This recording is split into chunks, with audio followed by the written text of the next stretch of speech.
Tonight, is there a national emergency at the southern border? Senators prepare to weigh in on the president's declaration. Plus, college admissions cheating scandal. Why some say this is just another case of American elites using their wealth to get ahead. And we sit down with the star of a new pro-life movie making headlines across the country. All this and more coming up on Faith Nation.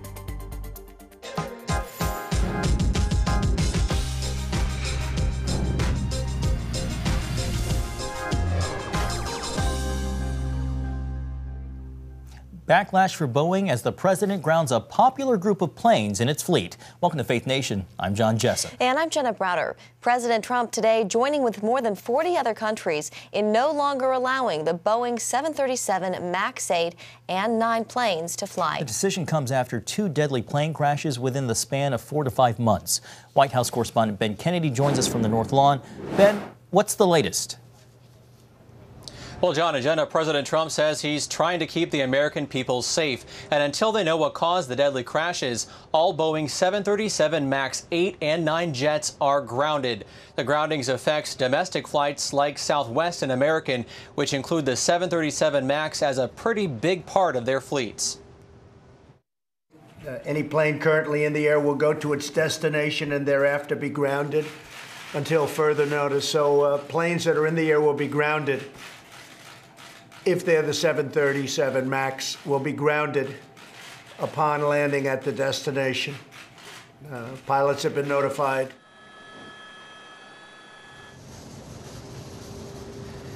Now here is video of one of those flights landing in LAX. Right now, airlines are working to rebook passengers on other planes, but no doubt this might change some travel plans. Now this move comes after the deadly crashes in Ethiopia and Indonesia. The latest, Flight 302, took off Sunday in Ethiopia carrying 157 people, and just 6 minutes later the plane slammed into a field. The safety of the American people and all people is our paramount concern. Our hearts go out to all of those who lost loved ones, to their friends, to their families in both the Ethiopian and the Lion Airlines crashes that involved the 737 MAX aircraft. Now, right now, crews are clearing the debris field and will examine the black box to find out what went wrong. John, Jenna? Ben, other countries have been banning these planes over the last couple days. Why did it take so long for the administration to make this decision? Yeah, John, you're right. Aviation experts warned against drawing conclusions until more info emerged. Now, on Tuesday, the FAA released a statement saying they did not find any systematic performance issues and saw no basis to order grounding the aircraft. Is really the gold standard for international aviation safety. And they're not going to go out there and let a plane keep flying that is going to be unsafe. However, they're also not going to jump the gun without any proof and ground a plane, especially considering Boeing is the largest exporter of any American goods, not just in aviation. Now, President Trump called Boeing an incredible company that is working very hard right now. But at this point, it's not clear what is causing these jets to crash. And until investigators have that answer, no one here in the U.S. will be boarding those planes. That is the latest here at the White House. Ben Kennedy, CBN News. Thanks, Ben. Well, to Capitol Hill, senators will vote tomorrow on the president's national emergency declaration to fund the border wall. The vote comes as a move to change presidential powers on such matters gain steam among Republicans. CBN News Capitol Hill correspondent Abigail Robertson joins us tonight ahead of the vote. Abigail, this is the measure that already passed in the House. That's right, John. Now, the House quickly shot down the president's emergency declaration last month, and tomorrow the Senate Majority Leader says it is all coming to a head. The president, meanwhile, says Republican senators are overthinking it. National emergency.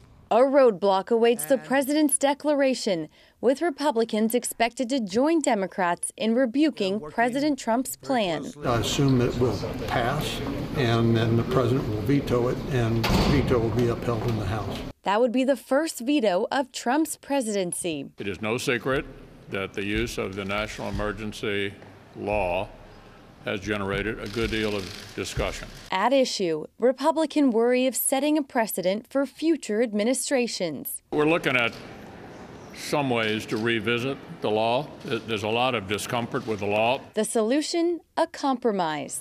I think our discussion should focus on the structure of emergency powers laws moving forward. Texas Senator John Cornyn is co-sponsoring a bill to curtail presidential power. I intend to co-sponsor a bill introduced by our colleague Senator Lee from Utah to give Congress a stronger voice in the processes under the National Emergencies Act. If the president signs on, Republicans could agree to help defeat the Democrats' resolution against this emergency declaration. Democrats say that compromise would let Republicans have their cake and eat it too. In a statement, Speaker Pelosi declared that the House will not take up this legislation to give President Trump a pass. The Senate Minority Leader piled on. To update the National Emergencies Act, for our Republican friends to say, we'll let Trump declare any emergency he wants, but a future president can't, that doesn't work. Now, if Senate Republicans avoid rejecting the president's declaration on the border by reducing presidential power in the future, that will certainly set the stage for another fight in the House. Yeah, Abigail, is this compromise enough to convince Republican senators wary of the presidential emergency power to change their mind on the president's declaration on the border? Minority Leader Chuck Schumer, he called it a fig leaf deal. Well, we're hearing that quite a few of those on-the-fence Republican senators are considering it. Right now, there's about 4 Republicans that have confirmed they plan to vote with Democrats tomorrow. That number may be as high as 15, but we're hearing of that group that many of them, if this compromise is reached, would consider voting with Republicans so that this resolution does not pass tomorrow. But the real question here is, will President Trump agree to giving up some executive power? Now, reportedly from some leadership Republicans in the Senate, that's no longer looking like a likely option. And now, while it will be embarrassing for the president and the White House to have the Republican-controlled Senate pass this rebuke of the emergency declaration tomorrow, as of now, there's not enough senators saying that there's not enough Republican senators that are voting with Democrats that could override a presidential veto of the resolution. That would certainly come if it passed the Senate. So while the White House has to decide if they'd rather have the embarrassment or give up a little executive power now or for future presidents after Trump. Yeah, we will see. All right, Abigail Robertson for us on Capitol Hill. Thank you. Thank you. The majority of Americans oppose the president's national emergency declaration. A new poll from Politico and Morning Consult finds 52% of voters don't agree with the decision. Those opinions on the emergency declaration tend to fall along party lines. 83% of Democrats oppose it, while 80% of Republicans support it. And joining us now is senior Washington correspondent Jennifer Wishon. Jennifer, critics say the president is losing his battle for border security. If tomorrow's Senate vote on his emergency declaration goes against him as expected, how much does this hurt the president, at least optics-wise? Well, there's no question this will be a problem for the president, John. At last count, it looks like as many as 15 Republicans in the Senate are going to vote to approve this resolution. And we're also seeing Senate leadership looking at perhaps amending it to bind future presidents from using this same power in the future. So even among some of his supporters in the Senate, they're kind of sending a scolding message that this is not the way to do this. Many members of Congress are worried about the balance of power here. So there's no doubt that this will be a blow to the president. Well, Jennifer, the president has already indicated if the Senate votes down his emergency declaration, he'll issue the first veto since taking office. Do you think this could be an issue that potentially divides Republicans?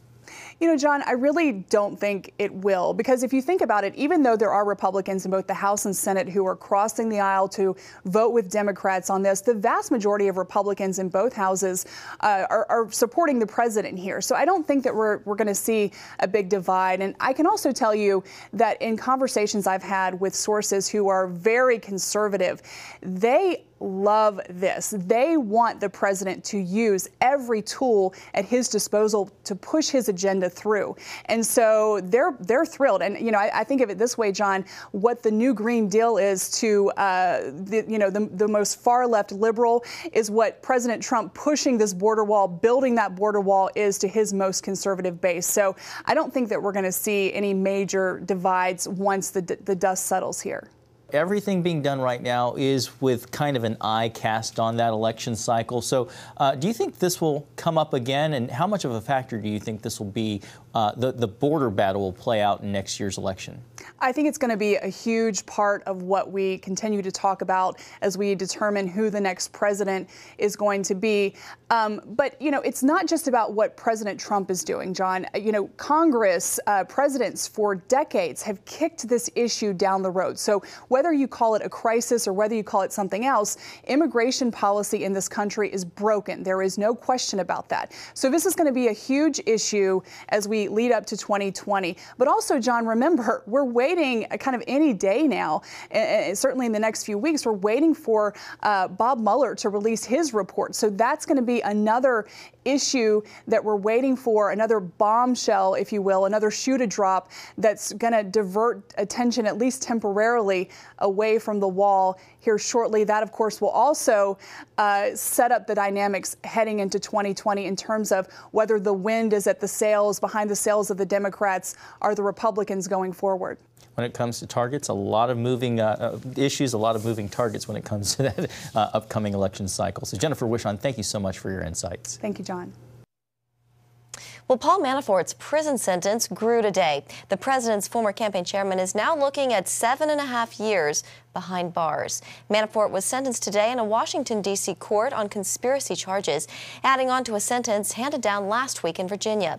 The federal charges against Manafort came as a result of special counsel Robert Mueller's Russia investigation, and it looks like there is yet another battle on the horizon for Manafort. After today's sentencing, New York prosecutors issued new indictments against the former Trump insider. Legal experts say that may be a move to prevent the president from issuing a pardon here. The president can pardon federal but not state crimes. The man behind the college admission scheme announced by the FBI yesterday says he helped more than 750 families get their kids into schools. William Singer has pleaded guilty to a number of charges, including racketeering, money laundering, and conspiracy for his work to secure admissions into top schools for those who could shell out the money. And while the scandal is stunning to most, some in higher education are less than surprised. I think for any of us who've been paying attention to college admission in the United States, today isn't surprising. We have seen an increased obsession on the part of parents, particularly parents with means, in getting their kids to the quote-unquote right college at whatever cost. And investigators say parents paid Singer millions to get their kids into school like Yale, Stanford, and Georgetown. They are accused of paying people to take tests for their kids, bribing test administrators, and bribing college coaches to pass their kids as athletic recruits. And with us now is Matthew Continetti, editor-in-chief of the Washington Free Beacon and a contributing editor at the National Review. Matthew, thanks for being with us. Thank you for having me. Well, on this college admissions story, it's a big, major scandal. What does this highlight about wealth and privilege in the United States? Well, that it's rampant. And, and for decades, we've been experiencing kind of a crisis of authority in the United States, with elites rigging the system to benefit themselves. And with this scandal, we see this type of malfeasance in a new sphere of American life, and that is college admissions. It shows, though, the importance of a college degree. The wage premium on that college degree is so high that people are doing everything they can, including bribery, in order to get their kids into school. Do you think this just scratches at the surface of what many people see as a rigged system? Well, I'm afraid so. I mean, especially when you look at other areas of American life, the financial system and such. But the truth is, I don't understand the the wage premium is so high, and yet what do we get for our college experience, really? I mean, as an employer, I have to retrain all the people that I get because they emerge from 4 years of school with very little in the ways of skills. So we're paying a lot for a pretty substandard product, and in this case, we're even breaking the law to get it. Yeah, those practical skills that you're talking about. Matt, will this change the way college admissions are? Will this change the standard? Doubtful. You know, I mean, what strikes me, though, is that these families were so desperate to have their kids stand out in the applications process.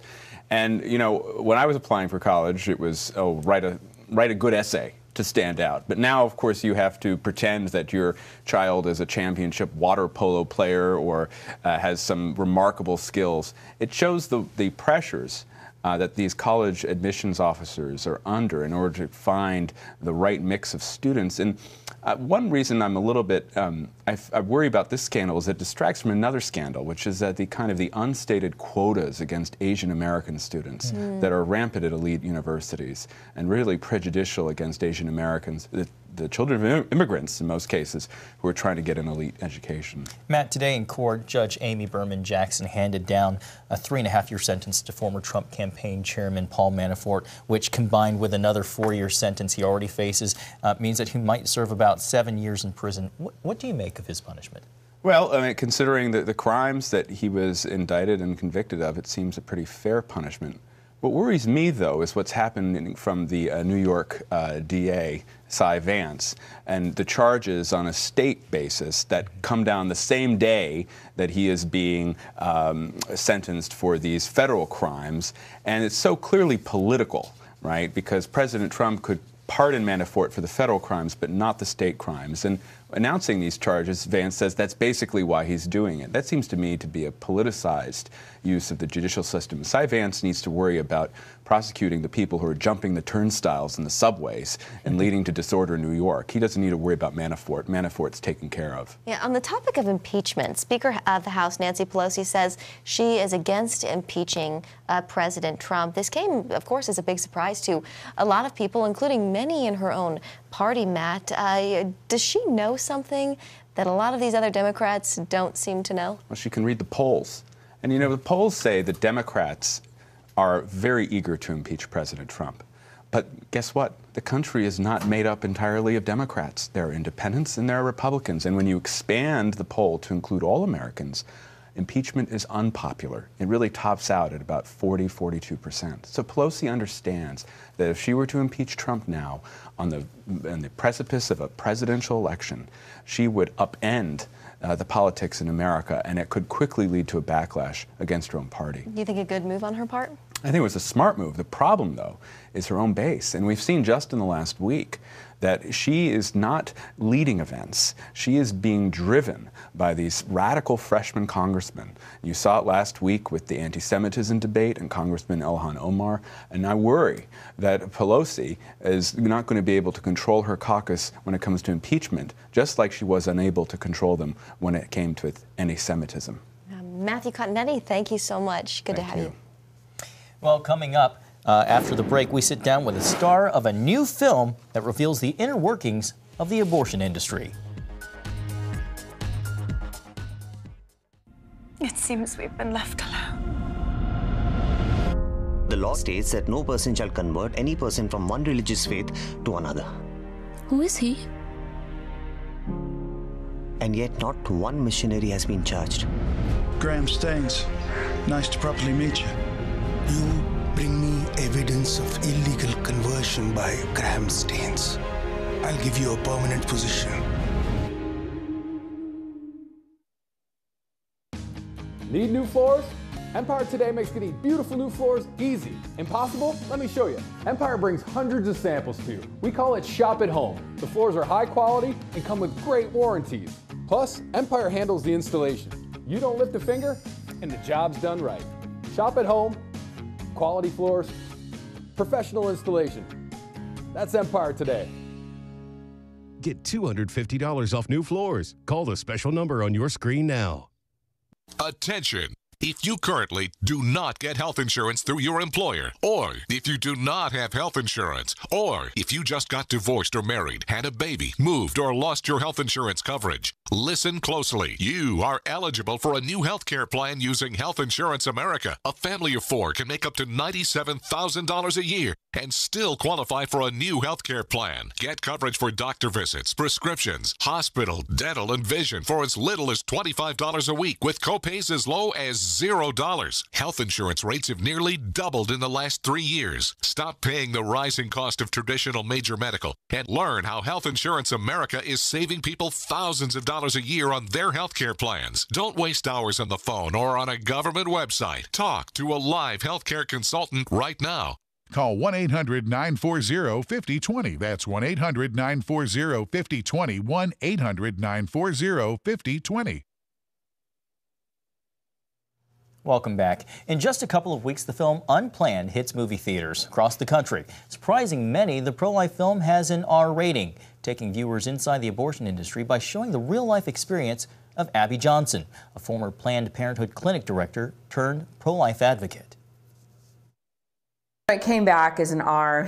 We were all, I think, a little surprised. But on the other hand, I see the positives about it. I mean, the MPA sort of stumbled backwards into the truth by admitting that abortion is an act of violence. Unplanned opens in theaters March 29th. For more information on tickets, you can check out unplannedtickets.com. And Ashley Bratcher plays Abby in Unplanned, and she joins us here for more. Ashley, thanks for joining us. Of course, thanks for having me. Yeah, so tell us about Abby Johnson and how you prepared for this role. Well, as you know, Abby Johnson was a former Planned Parenthood clinic director.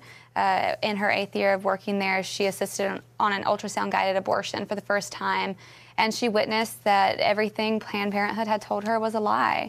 And she saw humanity in the womb for the first time as she witnessed a 13-week-old baby struggle for its life. And at that point, she knew that this was something she could no longer be a part of. And a few days later, she walked out and she joined 40 Days for Life and is now one of the most vocal pro-life voices. Ashley, I understand you have a personal connection to the issue that this film highlights. What drove you to take on this role? Well, I knew immediately after I auditioned, when I heard Abby's testimony, that this was something I felt like America needed to hear, because it really made the scales fall from my eyes, in the sense that I never knew what an abortion in general entailed. And learning that and understanding where life begins and researching it, I knew that so many other people had no idea. And it really woke me up to say, this is a story that America needs to hear. What's been the reception so far? Have you all seen any pushback? This is obviously a pretty hot topic right now. No, none at all, actually, which is really interesting. The overwhelming response has been very positive, even on the pro-choice side, because I have a personal story related to the film that I've been very transparent in sharing. People have said, I don't agree with you, but I respect you, and it has made them more curious about Abby's conversion, and I think that no matter where you fall on the fence, it's a really compelling story, because anytime someone makes a complete 180 and they can say, I was wrong, and they change their mind and they're courageous enough to admit that, you have to wonder why. And I think that it's going to compel a lot of people to go to the theater and find out. Ashley, you just alluded to it in Jenna's question. You said you have a personal story. Do you mind highlighting some of that? Sure, I have a couple of experiences. The one I want to talk about today is just recently I went public and announced that I had an unplanned pregnancy of my own. It was something that really I kind of carried this burden of shame with, because I felt like working, especially in the faith-based industry, being able to share that you had a child out of wedlock and you were really young, it wasn't really something to be proud of. And then I realized in doing this movie, this was something I should share so that I can empower other women to say, look, I was young and my child empowered me to be a better person. He empowered me to fight. He gave me purpose. And it's not like you're going to lose your career. You can't have a successful, happy relationship with other people. This is a lie that culture has really perpetuated. And the reality is you can. You can. Abortion is not the answer. Giving a child a life is the most courageous decision you can make. Yeah, and I'm sure you've been commended for that, right? Well, yeah, now. Yeah. And I mean, my son he is the joy of my life. I have learned more from being a mother than any other thing I've ever done in my life. That child He really is the one who inspires me and motivates me every day. Has he seen this movie, or will he see the movie? Well, we've had a talk about abortion. He's only 9 years old. So my husband and I are still having a discussion whether or not he will be able to see this R-rated movie. Sure. Definitely with parental advisory as to what parts we think will be okay for him. But he's excited. Probably the most pro-life 9-year-old you'll ever meet. Well, what an amazing story that you have to tell, and we just really appreciate you coming, taking the time to share not just about the movie, but also your personal experience. Of course. Yeah. Thanks, Em. Thank you. Thank you. Well, the Born Alive Protection Act, why some lawmakers aren't giving up the fight despite setbacks on Capitol Hill.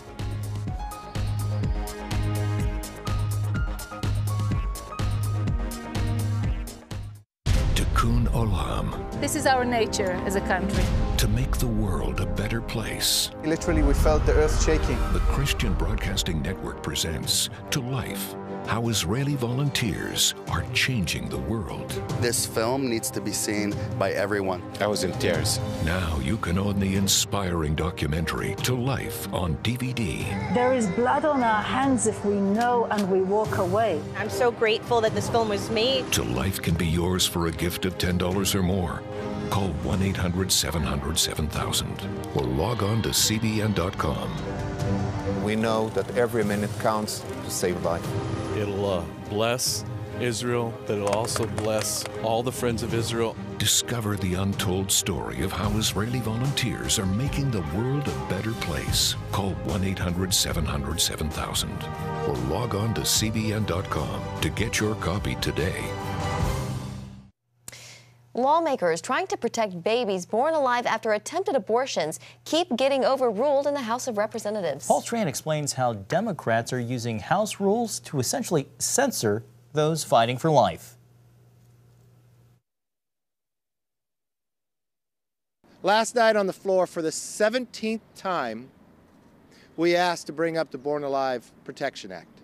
For the 17th time, the Democrats refused. There are babies being born alive and then ultimately murdered. House Pro-Life Caucus leader Chris Smith described one such murder in a Florida abortion clinic. The clinic owner took the baby, who was gasping for air, cut her umbilical cord, threw her into a biohazard bag, and put the bag in the trash like so much garbage. Not only are pro-life lawmakers prevented from ending this practice, they can't even get a vote. This is the height of shamefulness. It is absolutely an abomination that this is going on and that we're having to have this argument in the United States today. But Democrats are in charge of the House these days and won't let the Born Alive Protection Act come to the House floor for a debate and vote. Meanwhile, in the states, some lawmakers fear the Supreme Court could overturn Roe v. Wade and legalize abortion nationwide. So states like New York, Rhode Island, and others are pushing radical abortion legislation to keep such practices legal. So is Illinois.